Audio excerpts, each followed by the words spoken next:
മുറിയിലേക്ക് രുദ്രൻ കയറി വരുമ്പോൾ വൈദേഹി തൻ്റെ വിവാഹ അരഞ്ഞാണം അഴിക്കുന്ന തിരക്കിലാണ്. കണ്ണാടിയിലൂടെ അവൻ്റെ സമീപം അറിഞ്ഞതും അവളുടെ വിരലുകൾ ഒന്ന് പതറി. രുദ്രൻ്റെ ഉള്ളിൽ ഒരു കുസൃതിയാണ് പൊട്ടി. അവൻ പതിയെ അവൾക്ക് പിന്നിലായി വന്നു നിന്നു. അവൻ മെല്ലെ കുനിഞ്ഞ് അവളുടെ അരയിലെ ആ തങ്ക നൂൽപ്പല്ലുകൾ കൊണ്ട് പതിയെ കവർന്നെടുത്തു. ആ സ്പർശം വൈദേഹിയിൽ ഒരു മിന്നൽ പിണർ പോലെ കടന്നുപോയി. പതിയെ ആ അരഞ്ഞാണം അവൻ അവളുടെ കയ്യിലേക്ക് വെച്ചു കൊടുത്തു. കണ്ണാടിയിലൂടെ അവൻ തന്നെ നോക്കുന്നത് കണ്ട് അവളൊന്ന് പുഞ്ചിരിക്കാൻ ശ്രമിച്ചെങ്കിലും ഉള്ളിലെ പരിഭ്രമം അവളെ തളച്ചിട്ടു.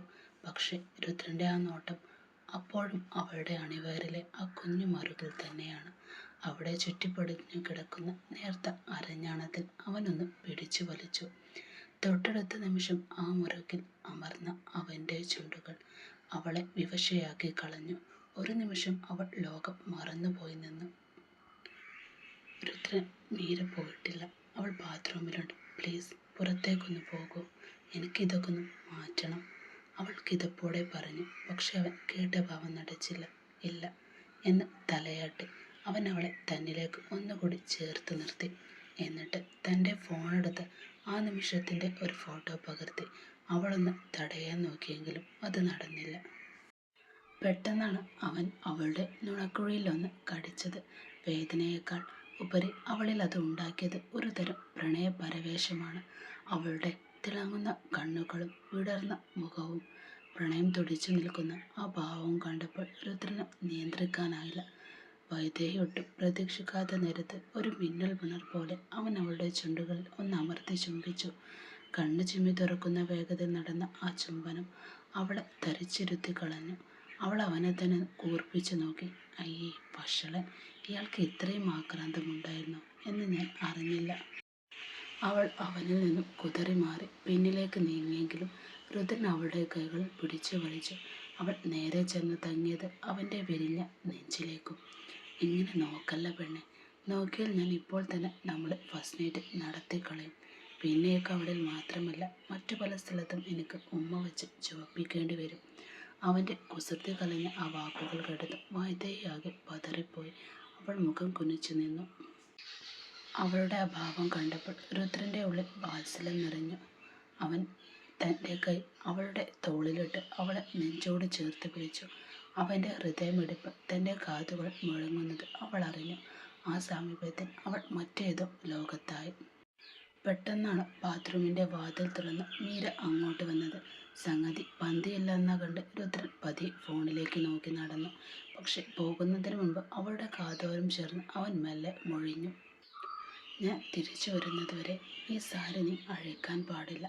ഒരു നിഗൂഢമായ പുഞ്ചിരിയോടെ അവൻ താഴേക്ക് ഇറങ്ങി പോകുമ്പോൾ എന്തു ചെയ്യണമെന്നറിയാതെ പകച്ചു നിൽക്കുകയാണ് വൈദേഹി. പുറത്ത് സന്ധ്യ മുഴങ്ങുമ്പോഴും സിദ്ധാർത്ഥൻ്റെ മുറിൽ പ്രണയത്തിൻ്റെ മനോഹരമായ ലോകം തീർക്കുകയായിരുന്നു അവൻ. അനഘയെ തൻ്റെ നെഞ്ചോട് ചേർത്ത് നിർത്തി അവളുടെ നെറ്റിയിൽ അവൻ തുരുതുരാ ചുംബിച്ചു. ഇടക്കവളുടെ കാർക്കൂന്തൽ വകഞ്ഞു മാറ്റി ആ മുടിയിലെ ഗന്ധം അവൻ ആവോളം ആസ്വദിച്ചു. എനിക്കെന്ത് ഇഷ്ടമാണെന്നോ നിന്റെ ഈ മുടിയുടെ മണം. അവളുടെ മുടിയിൽ മുഖമമർത്തിക്കൊണ്ട് അവൻ മന്ത്രിച്ചു. ആ വാക്കുകൾ പ്രണയത്തേക്കാൾ ഉപരി ഒരു തരം ആധിപത്യം കലർന്നിരുന്നു. അവൻ അവളെ ഒന്നുകൂടി തന്നിലേക്ക് വലിച്ചടുപ്പിച്ചു. അവളുടെ കണ്ണുകളിലേക്ക് ആഴ്ന്നിറങ്ങുന്ന നോട്ടത്തോടെ അവൻ പറഞ്ഞു, കിസ് മീ. അനകൊന്ന് ഞെട്ടി. എന്ത്? വിടർന്ന കണ്ണുകളോടെ അവൾ അവനെ നോക്കിക്കൊണ്ട് ചോദിച്ചു. അനഘയ്ക്ക് ചെവി കേൾക്കില്ല എന്ന് എനിക്ക് തോന്നില്ലല്ലോ. പരിഹാസവും പ്രണയവും കലർന്ന സ്വരത്തിൽ അവൻ വീണ്ടും അവളുടെ മുഖത്തേക്കെടുത്തു. Kiss me Anagha. ഇത്തവണ അവൻ്റെ ശബ്ദത്തിൽ ഗാംഭീര്യം കൂടിയിരുന്നു. അനഘയുടെയുള്ള പതറി. അവളുടെ നോട്ടം പതിയെ മുറിയുടെ വാതിലേക്ക് നീണ്ടു. അത് പാതി തുറന്ന് തന്നെ കിടക്കുകയാണ്. അയ്യേ, സാർ എന്തേ പറയുന്നത്? ആരെങ്കിലും കണ്ടാൽ എന്ത് കരുതും? അവൾ പതിയെ പരിഭ്രമത്തോടെ അവനോടായി ചോദിച്ചു. ഇങ്ങോട്ട് ഈ സമയത്ത് ആരും വരില്ല, നീ പേടിക്കേണ്ട. സിദ്ധാർത്ഥിൻ്റെ മറുപടിയിൽ ഉറച്ച തീരുമാനമുണ്ടായിരുന്നു. താൻ ആഗ്രഹിക്കുന്നത് എങ്ങനെയെങ്കിലും നേടിയെടുക്കണമെന്ന സ്വാർത്ഥത അവൻ്റെ കണ്ണുകൾ തിളങ്ങി. ഒരു ഉമ്മ തരാൻ ഇത്രയും ആലോചിക്കേണ്ടതുണ്ടോ? അവൻ വിടാതെ ചോദിച്ചു. എങ്കിലും സിദ്ധാർത്ഥ് സർ ആരെങ്കിലും കണ്ടാൽ മോശമല്ലേ? അവൾ വീണ്ടും തടയാൻ ശ്രമിച്ചുകൊണ്ട് പറഞ്ഞു. ആര് എന്ത് കരുതും എന്നെനിക്ക് നാണിക്കേണ്ട കാര്യമില്ല. നീ എൻ്റെ പെണ്ണാണ്, ഞാൻ താലി കെട്ടിയവളാണ്. നിന്റെ മേൽ എനിക്ക് അവകാശമുണ്ട്. അതുകൊണ്ട് ആരും ഒന്നും പറയില്ല. വേഗം തരുന്നുണ്ടോ നീ? ഇത് കിട്ടിയിട്ട് വേണം എനിക്ക് താഴേക്ക് പോകാൻ. അവൻ്റെ വാക്കുകൾ സ്വാർത്ഥത അനഘ തിരിച്ചറിഞ്ഞു. തൻ്റെ ആഗ്രഹങ്ങൾക്കും ആവശ്യങ്ങൾക്കും മാത്രം മുൻഗണന നൽകുന്ന സിദ്ധാർത്ഥിൻ്റെ സ്വഭാവം അവളെ ഒന്ന് വേദനിപ്പിച്ചു. അവൻ്റെ സമീപം അവളെ തളിച്ചിട്ടു. അനഘ വിവശയായി നിൽക്കെ അവൻ തൻ്റെ സ്വാർത്ഥമായ ആവേശം അടിച്ചേൽപ്പിക്കാനെന്നാണ് അവളെ വീണ്ടും പിടിച്ചു വലിച്ചു. അവളുടെ എതിർപ്പുകളെ വകവെക്കാതെ അവൻ അവളെ തൻ്റെ പ്രണയത്തിൻ്റെ തടവിലാക്കി. നിസ്സഹായായി എന്നാൽ അവൻ്റെ ചുംബനങ്ങളിൽ അലിഞ്ഞു പോയവളെ അനഘ നിശ്ചലമായി നിന്നു. പക്ഷേ ആ നിമിഷത്തിന് ലഹരി പൂർണ്ണമാക്കുന്നതിന് മുൻപ് സിദ്ധാർത്ഥിൻ്റെ ഫോൺ നിശബ്ദിച്ചു. അതോടെ അവൻ്റെ ആവേശം ഒന്നടങ്ങി. ഫോണിലെ പേര് കണ്ടതും അവൻ അവളെ പിടിവിട്ടു.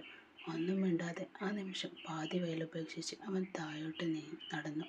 മുറിയിലെ ഒറ്റക്കായ അനഘ തൻ്റെ വേഗത്തിൽ അടിക്കുന്ന ഹൃദയമിടിപ്പും പതറുന്ന മനസ്സുമായി അവിടെ തന്നെ തറഞ്ഞു നിന്നു.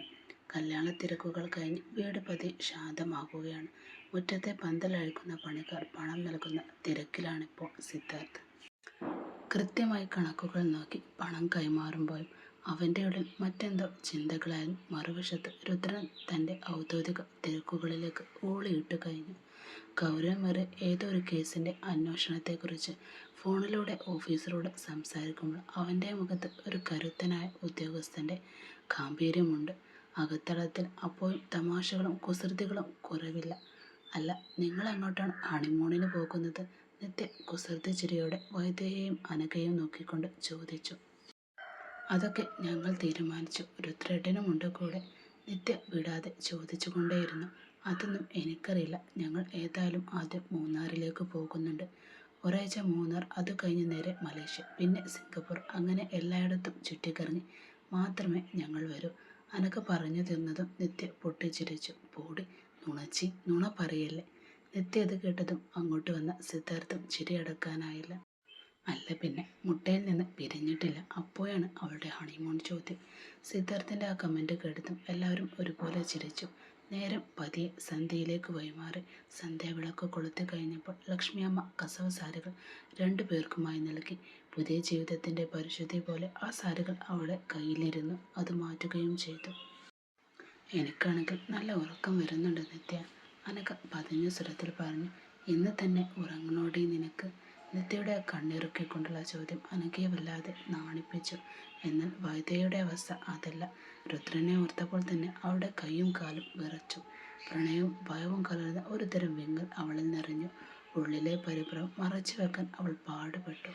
അപ്പോഴാണ് ലക്ഷ്മിയമ്മ 2 പാൽ ഗ്ലാസുമായി അവരുടെ അടുത്തേക്ക് വരുന്നത്. അപ്പച്ചിയുടെ ആ വാക്കുകൾ കേട്ടതും അനഘയുടെ വൈദ്യയുടെയും നെഞ്ചിടിപ്പ് കൂടി. കയ്യിലെ പാൽ ഗ്ലാസ് വിറക്കാതിരിക്കാൻ അവർ ശ്രമിച്ചു. പതറുന്ന ചുവടുകളോടെ പുതിയൊരു ലോകത്തേക്ക് എന്ന പോലെ അവർ പടികൾ കയറി. മുകളിലേക്ക് നടക്കുന്ന ഓരോ പടി കയറുമ്പോഴും വൈദ്യയുടെ ഉള്ളിൽ രുദ്രൻ്റെ ഗൗരവമേറിയ മുഖവും സിദ്ധാർത്ഥിൻ്റെ കുസൃതി മിന്നിയ മുറിയുമായിരുന്നു അവളുടെ ഉള്ളിൽ. അനഘ വിറക്കുന്ന പാദങ്ങളുടെ പടികൾ ഓരോന്നായി കയറി. ഇഷ്ടപ്പെട്ട പുരുഷൻ തന്നെയാണ് കൂടെയുള്ളതെങ്കിലും ആദ്യരാത്രി എന്ന സങ്കല്പം ഏതൊരു പെണ്ണിലും എന്ന പോലെ അവളിലും വല്ലാതെ പരിഭ്രമം നിറച്ചു. തൊണ്ടക്കുഴിൽ എന്തോ തടയുന്നത് പോലെ ശ്വാസമെടുക്കാൻ പോലും അവൾ പ്രയാസപ്പെട്ടു. പതിയെ മുറിയുടെ വാതിൽ തുറന്ന് അവൾ അകത്തേക്ക് കടന്നു. മുറിയിൽ ആരെയും കാണാതെ ചെന്നപ്പോൾ അവൾ ദീർഘശ്വാസം വിട്ടു. കയ്യിലിരുന്ന പാൽ ഗ്ലാസ് മേശപ്പുറത്ത് വെച്ച് അവൾ ഒന്ന് ശാന്തമാകാൻ ശ്രമിച്ചു. പതിയെ മുറിയുടെ വാതിൽ തുറന്ന് അവൾ അകത്തേക്ക് നടന്നു. മുറിയിൽ ആരെയും കാണാതിരുന്നപ്പോൾ അവളൊന്ന് ദീർഘശ്വാസം വിട്ടു. കയ്യിലിരുന്ന പാൽ ഗ്ലാസ് മേശപ്പുറത്ത് വെച്ച് അവൾ ഒന്ന് ശാന്തമാകാൻ ശ്രമിച്ചു.